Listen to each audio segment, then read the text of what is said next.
So today we're going to talk about Be Our Guest. Woo! We've been there a couple of times. Yeah, that's right. We're going to decide today whether it's actually worth it. Mm-hmm. It's probably the most popular restaurant right now at the Disney World Resort in Orlando. Super difficult resis. Very difficult. Don't use that word ever again. Why? Nope. It's like the word. It's like the hip thing to say. Resis. That's what people say on the forums. First video, and everybody's already unsubscribed. Just because of resis? Just because of resis. No, I think they'll think it's cute. So, as a reminder, here's how the show's going to work. We're going to go over what you get. Mm-hmm.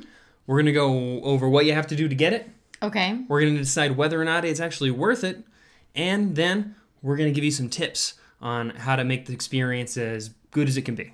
Awesome. Sound good? Yeah, let's do this. Ever since Walt Disney Studios brought us the classic love story of Belle and the Beast in 1991, audiences have been clamoring to know what it was like to experience a magical evening in a pseudo-prison castle haunted by sentient household objects and experience a true romance with a hint of Stockholm Syndrome. That's a bit harsh. Disney finally listened and opened the exceedingly popular Be Our Guest restaurant as part of Disney World's Magic Kingdom Fantasyland expansion. Be Our Guest officially opened on December 6, 2012 to exuberant fanfare and has remained one of the resort's most popular dining experiences ever since. It's true, there's like 1 billion people there. For it to remain popular this long. That's So much so that is one of the most sought after and notoriously difficult dining reservations to get. But is the dining experience worth all the effort, anxiety, and stress? Let's talk about the atmosphere. Undoubtedly, the main draw of Be Our Guest is the atmosphere. Approaching the restaurant from New Fantasyland gives you the impression of a forced perspective view of Beast Castle in the distance. which works well, I think. You know, that's up for debate. I've heard people complain about it, but I think it's nice. I think it looks like a dollhouse if you're not standing in the exact right spot. Okay. Yeah, all right. Right. For instance, that's fair. Here. Look, it looks silly. Yeah, okay, that does look kind of not great. But over here, it looks really good. Yeah, that's right. You just get your picture there. That's the answer. Exactly. I'm going to cut in pictures later. I assumed. I rolled with it. Cross the bridge into the restaurant, and you're greeted to a stunning view of the castle inside. While none of the rooms are exact recreations of locations in the movie, the design team took phenomenal effort to recreate the details, making it easy to believe you are inhabiting the world of Beauty and the Beast. The colors and detail work match the animation's characteristic Rococo opulence. Attention. Oh, wow. You, researched that. Rococo opulence. I studied art in college, thank you. Like a class, a single class. He didn't get an art degree or anything. Joke's on you, I took 2 art classes. Okay, you took 2 art classes. That's right. And I can tell you, that's Rococo. I mean, that is true. If there's anything that you garnered from that, it is with every opportunity you tell me when something is Rococo, Baroque, or Renaissance. I know 3 things. 3 things. It's gotten me through most of life. I mean, I guess so. How many things do you know? I feel like I know those 3 things through you. See, I'm spreading knowledge to the world. I can speak to the same effect without having to have spent any money on a art class. Ballroom, Rococo. Okay. Attention to detail in the ballroom is everywhere you look. From the mural on the ceiling to a very convincing winter scene out the back window. If you are lucky enough to be seated in the West Wing, look out for the Beast's precious magical rose and a transforming portrait of the prince himself. One small drawback must be mentioned is that due to the popularity of the restaurant, table density is quite high and always full, so it can get a little loud, especially in the ballroom. Despite this, without question, the atmosphere is far and away the best reason to try and score a reservation. I absolutely agree with that. Yeah. And it's fun to go. You can go look at the rooms even if you're not seated in them. That is one of the best things you can do. So that's good. Yeah, get up, walk around, and go see what the other rooms look like. Because despite we would love to be seated in the West Wing. We've always been seated in the ballroom. Yes. Which makes sense. That's where most of the tables are. Yeah, it is. But we always go and look around in there. But it's still not the same as eating there. So right. it can be I disappointing. think it'd be cool to eat in the West Wing. It would be cool. And also it's a little quieter because it's kind of closed off. The ballroom is probably the loudest room. That's because there's not a lot of padding anywhere. No. And you're sitting elbow to elbow with folks. Because they put a lot of people in there. You got marble floors and you got... Yeah, exactly. You got marble floors, and then the glass and the Just lots of nothing echoey on the things. walls. So yeah, it gets really, really loud in there, which is not how I remember the ballroom scene in the movie. Just being cacophonous and full of families. Yeah, so many children. I only remember one child in the movie, and that was Chip, and he was so well behaved. Though not to be counted among the resort's other traditional character dining experiences, at dinner the Beast does wander around and is available for pictures on the way out. Mm-hmm. Must be stressed, this is for dinner only. Yes. The Beast is available. They actually transform. So for lunch and breakfast, they have a little area with like kiosks to order and put your food down and everything. And it's really cool. It's really neat looking, but they shove the Beast over in that corner and let the kiddies take pictures with the horrifying monster at the end of dinner. I feel like you're being really harsh on the Beast today. Have you seen the costume? I actually think it's okay. Here, the costume looks like this. Horrifying. It looks okay. It's horrifying. It's not horrifying. No, it's not as scary as like Woody. Look at Woody's neck. Okay, well here's... Look at Jesse. You don't have this power. Oh, darn it. You can't just pull up... Here, no, see, watch. Look at Woody. Look at Jesse. That's not fair. See, I can do it. You cannot. Let's talk about the food. Breakfast and lunch. A restaurant can have an abundance of atmosphere, but it also needs a killer menu. Be Our Guest is unique at Disney in that it operates as a quick service location for breakfast and lunch and as a table service restaurant for dinner. Actually, it should level set. A quick service restaurant at a Disney resort means no waiters, means you order at a counter or some sort of mobile like service. Counter service. What was I saying? service. Quick service and counter service, you might hear them called, are typically... Like they say, you go to a counter, you order from a person up there, you bring your food back to your table. It's a very quick experience. It's usually cheaper. But we'll get to why I don't feel like this works so good for Be Our Guest and Beast Castle. Oh, okay. I'm riveted. Guests with breakfast and lunch reservations either place their orders online ahead of time or when they arrive at the kiosks in the entrance hall.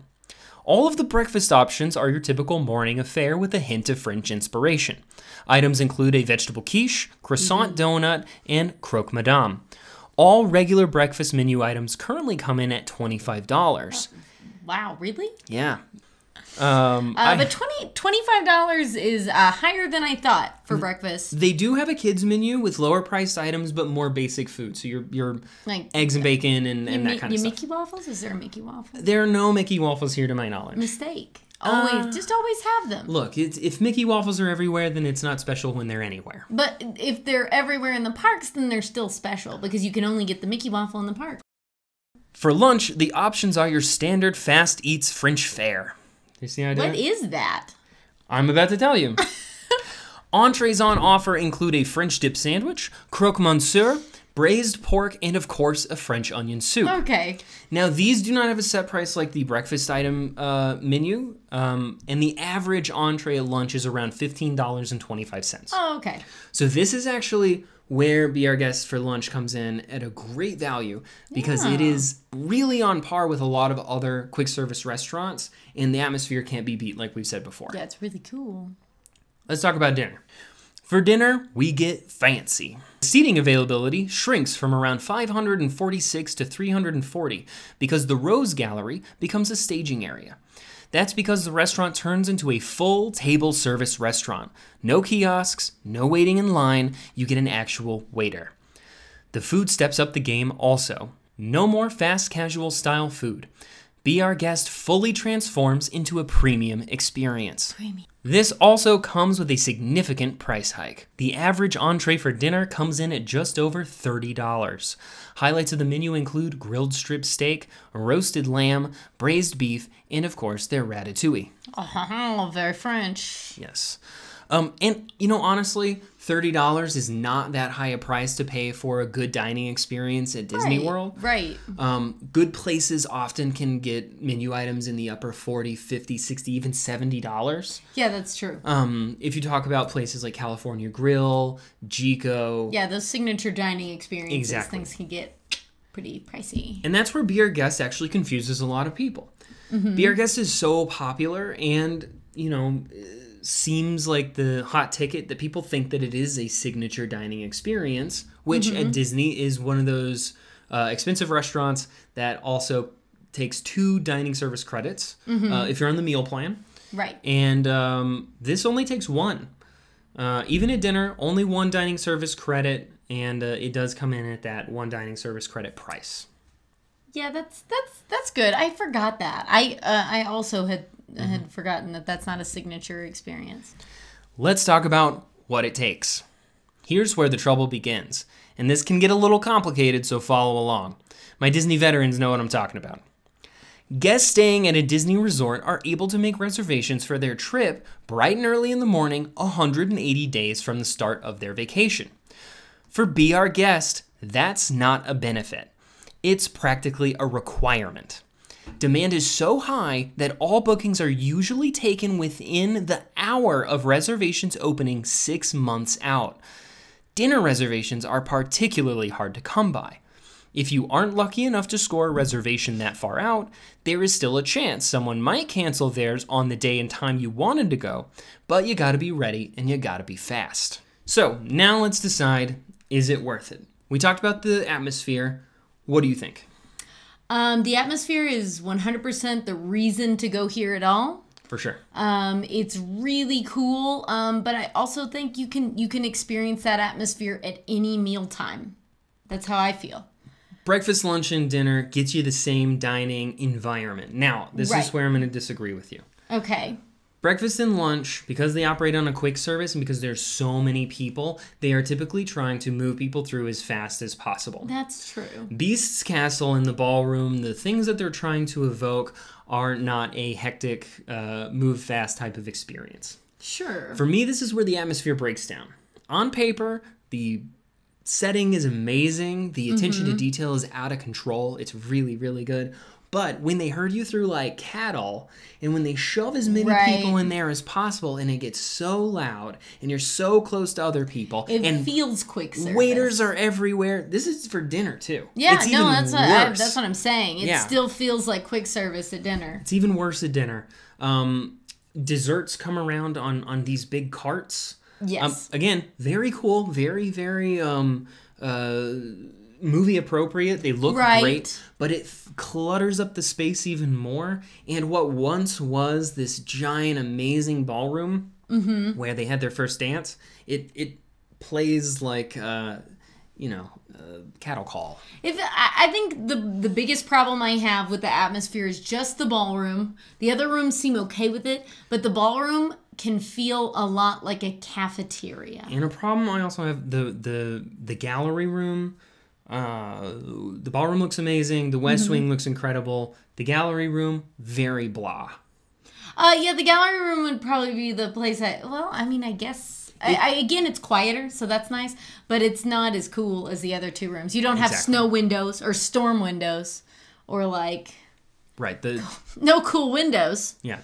So that's very important. That's the high mark. You're gonna love the Star Wars hotel. So like I was saying, I think that you could come at lunch, and spend a little less and still get to see all the things because the stuff is genuinely very cool. It's true. It's a lot of effort has gone into this, and it is a neat, all the framing I guess that they've done for everything is very awesome. I think it's worth seeing. So that's the atmosphere. Yes. What about the food? Okay, so the food is not amazing. It's I think I was okay letting it off with some of the food. I was being harsher on it in my mind, thinking that it was a signature restaurant, but it's not. It's just the 1 dining credit, and so that makes me be a little bit easier on it. But even so, it's nothing to write home about. Absolutely. Especially the dessert. You know what? No, the dessert, straight up disappointing. Yeah. I know there's the gray stuff, and that's good, but also like it's not presented in a very unique way. It's basically just kind of like a mousse. And it's usually just on like a little digestive biscuit or a cupcake. It's okay. The gray stuff is okay. Don't believe us? Ask the dishes. I do think that the gray stuff is good. Plug. Shameless. But it's just when you go to those other restaurants, usually desserts are a little bit more showy. They're They're just better. Yeah. They just are. Sorry. The food, I'm going to say, is not good. You're going to say not good? I'm going to say not good. Like, you're going to venture to not good? Because I had salmon, and I liked it. Going on an adventure. Call me Bilbo Baggins because I am on the food is not good adventure. That sounds like a terrible adventure. Yeah, well, maybe you should think about that when you book reservations. So here's the deal. Disney, especially Disney World Resort, is full of amazing food experiences. Like super amazing Super ones. amazing. And you, even at quick service, even at one table service, two table service, there's places to spend that money, spend those credits where you can get a really, no matter your price, a really great meal. And for that, to have this food just be okay is not good enough. Yeah, it's pretty lame. Especially with how hard it is to get the reservations, especially with how popular it is, and especially with all the drawbacks you have to fight through to make sure that you get to sit down and eat. Yeah. So... No, I feel you on that. I'm going to say the food, not good enough. I had the salmon last time we were there, and it was... the cut was very large, and it was a little overcooked. It was dry. It just, when I don't really remember mine. See, another problem. So, is it worth it? I'm going to say that it is worth it for lunch. Yes, don't shake your head. This is why. Same atmosphere. Less money. Oh. That's it. Same atmosphere, less money. That's all it is. You know what? I actually like the quick service aspect of it. I actually thought it was really cool the first time I did it. And I'm still like not 100% sure how it works, but they come and find you with your food wherever you sit. RFID chips in the table. Okay, there you go. It's chips. And so it just feels kind of magical. You know, it's one of those kind of Disney things where it just feels like everything's catered for you. It's a neat experience. You don't have to have a waiter to make it still cool. Although our waiter, by the way, be our guest when we went for dinner, was amazing and really knocked it out of the park. Even so, I think it's worth it for lunch. Spend a little less dough, still get to see the cool stuff. So, not worth it for breakfast, not worth it for dinner, only worth it for lunch from you. That's what I say. I'm going to say it is only worth it for dinner. What? Why? And only if you take the tips that we're going to set out in front of you. Don't stress about it. It's super not worth it if you feel like it's going to make or break your trip if you don't get to experience this. Okay. That's definitely not worth it. It is... Yeah. It's not a trip breaker. If you take a calm, collected attitude toward getting this done, then it's definitely worth it. So, for dinner, I say it's worth it because the food is marginally better, though not good or great. It's good. It's goodish. Okay. It's goodish. But the difference in having a waiter, sitting down, not being rushed, being able to take in the atmosphere, feeling like you can walk around, to meet the character, especially that is if true. You have kids, you don't get a character at lunch. Yeah, to be able to see the beast and get a picture on the way out. Character greetings are really, really hard to come by, especially in high guest areas, especially on busy days. Right. Those lines can be killer. Yeah. So for that opportunity, it's worth it, and it's worth seeing the inside. Yeah. It's worth seeing the atmosphere. It's worth seeing the attention to detail they put to it, and it's worth walking across that stupid bridge. It is. It is worth it. So it's exciting. All that being said, I feel so special. Let's talk about how you get this accomplished without too much headache. A lot of people base their trips on it. They think it's like this magical once-in-a-lifetime thing that if they don't get to go here on their trip, that it's going to all fall apart. Mm-hmm. No, right. Don't stress about it. If you don't get it in that first window, then check back occasionally, but kind of consider that gone. Yeah. It's not worth the mental anxiety. So the Disney dining reservation system works a little weird. A lot of people think that if you're staying at the resort, you get a extra 10-day window away from your start date to book. That's not exactly how it works. There is a 10-day window, but it's not, your 180 days doesn't turn into 190 days out where you can book.